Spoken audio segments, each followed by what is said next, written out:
guys, now I'm here with a recipe that I have to give some credit for Isabel Jackson who's on my Cheaper Ways NZ Facebook group. She actually took my no knead bread recipe and made these brilliant looking little knotted bread rolls, and I thought that is a stroke of genius.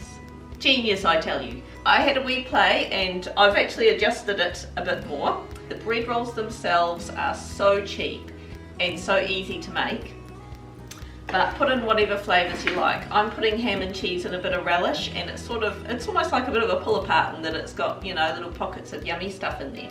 First thing you'll need is yeast. This is actually, I've got this stuff called Bakel's yeast that I got one day from Pack and Save. Now, I saw it there one week and it wasn't there the next week, and then it was there the week after that, and I haven't seen it since, so I'm hoping they get it back. But there is a wholesaler somewhere that stocks it as well. Now, that yeast was $4.85 for, I think it was 450 grams. So it's pretty cheap compared to the other stuff you buy. So this is my yeast of choice these days. So we'll just need 1 tablespoon of that. Now, in my bread recipe, I actually originally used to mix the salt in with the yeast. But I find just with this yeast, I've been having to do things slightly different. So I leave the salt until a bit later, and I put just about half a teaspoon of sugar in. Half a teaspoon of sugar. That comes to less than a cent. I don't know if that's even worth equating. And then I'm just going to add 2 cups of just warm tap water, just basically as warm as the tap will go. Just give that a little stir up. Now, of course, if you don't like using tap water, boil water and let it cool slightly, you know the drill.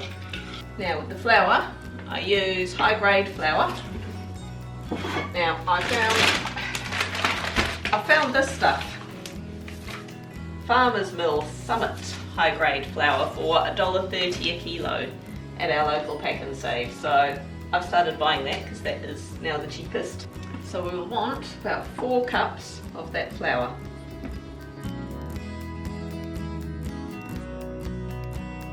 I add a tablespoon of salt, add a little bit less if you prefer, but a tablespoon of salt will come to about 2 cents.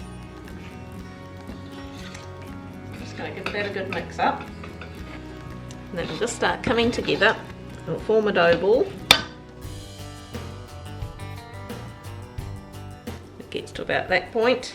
Just get a little bit of flour on my hands and just give it a knead. I found the kneading is not really necessary, but sometimes it just helps the yeast to do its thing, and you just kind of get a nicer, softer end result. Now I'm going to cover that up and just leave it in a nice warm place, either in a warm room or by the fireplace or wherever, just to let that rise for an hour or so.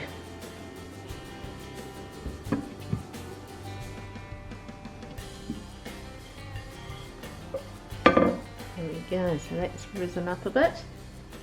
Here's the chaos. There's a few things going on here at the moment. I've got cheese and Vegemite scrollies waiting to go in the oven. Got bread in the oven. Got some yogurt on the go.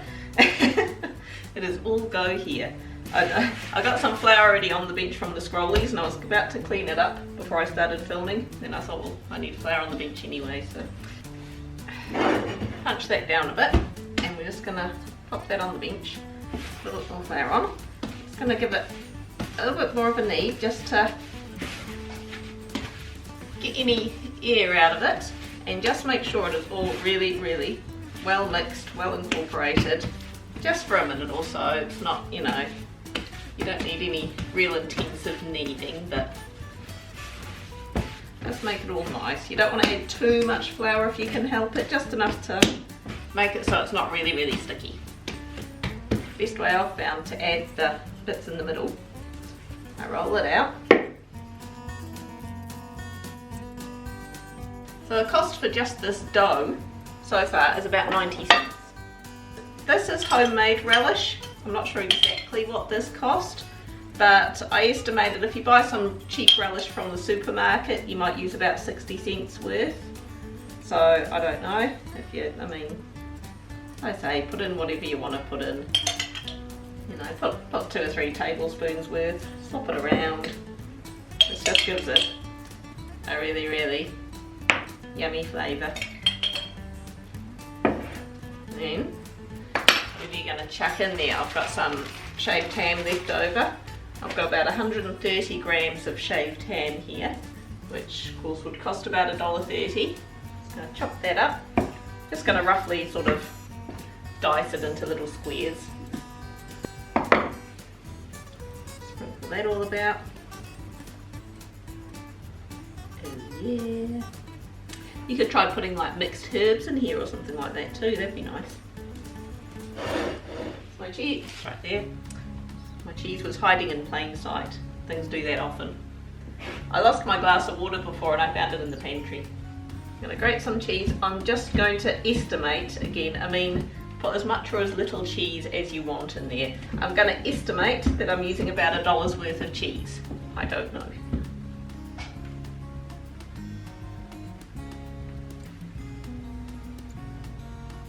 Both my kids and my husband absolutely love taking these in their lunch boxes. Again, Isabel, thank you so much for that inspiration.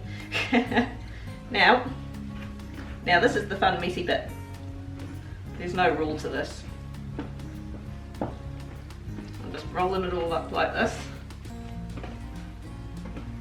Give it a smoosh. Because that's the thing, you want it all mixed together, just pockets of stuff all over. You might find you want to put a bit more flour around the place because, especially with that relish, it goes mushy. Awesome. Who needs Play-Doh or slime when you got this? Fantastic. Look at that. Look at that. All that smushy yumminess. Already using my reusable non-stick mat for something else, but I used this to make crackers the other day, so I reuse that. Now, to shape it, just grab a ball, maybe sort of a bit smaller than tennis ball size. Make sure this is well floured. Roll it out. Because of course we're going to make these into knots, because that makes things fancy. Next level, I tell you. Right, make a wormy and we literally tie it in a knot. I'll do a close up on the next one. It just looks cool. Pop it on the tray. Roll it out.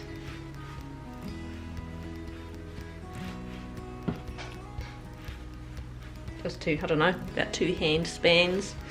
There's no real rule as to how long you have to make it. Right, and then just get it like that.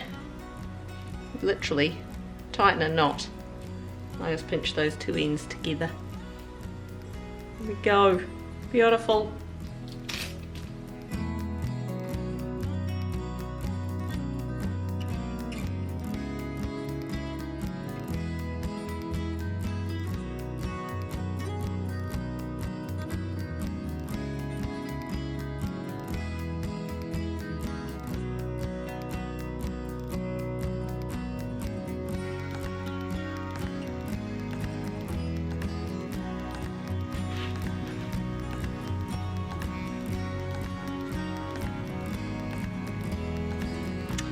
Right, there we go, that made exactly 12, so I'm just going to leave them in a warm place and just let them rise up again for a little bit, maybe another hour or so, and then we'll whack them in the oven.